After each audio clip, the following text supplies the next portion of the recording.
Madame, Monsieur, c'est l'heure de l'actualité internationale. Bonjour, bienvenue. Des centaines de migrants d'Amérique centrale qui ont tenté dimanche un passage en force de la frontière américaine se sont retirés dans un camp voisin de Tijuana. Quelques 500 migrants tentent en vain de franchir illégalement la frontière américaine, repoussés par les forces de l'ordre américaines. Au Brésil, un phénomène impressionnant causé par des termites est visible dans le nord-est du pays. Depuis des milliers d'années, des colonies de termites mesurant environ 1 cm ont bâti 200 millions de monticules reliés entre eux par des tunnels sur une surface équivalente à celle de la Grande-Bretagne, créant un paysage lunaire rendu aujourd'hui visible par la déforestation. Emmanuel Macron, le président français, veut réconcilier le social et l'environnement.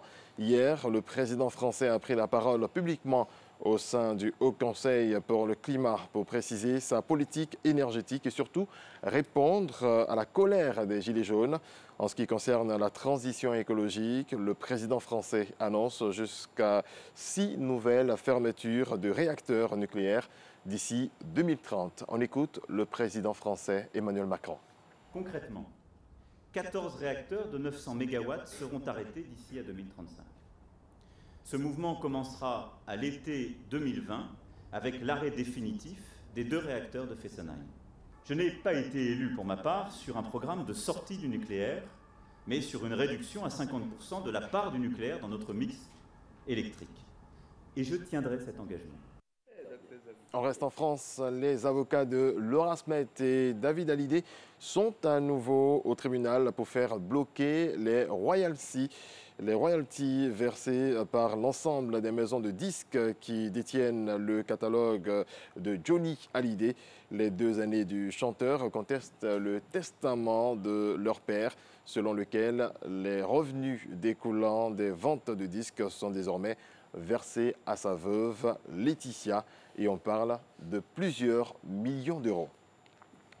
Posséder un petit bout de la Lune, c'est possible. Sotheby's met en vente des échantillons de roches lunaires prélevées lors de la mission soviétique non habitée Luna 16 en 1970. Vendu une première fois 442 500 $, plus de 200 millions de francs CFA.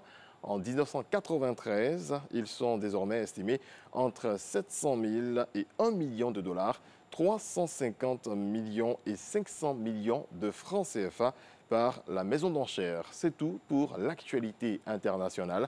Merci à toutes et à tous de votre attention.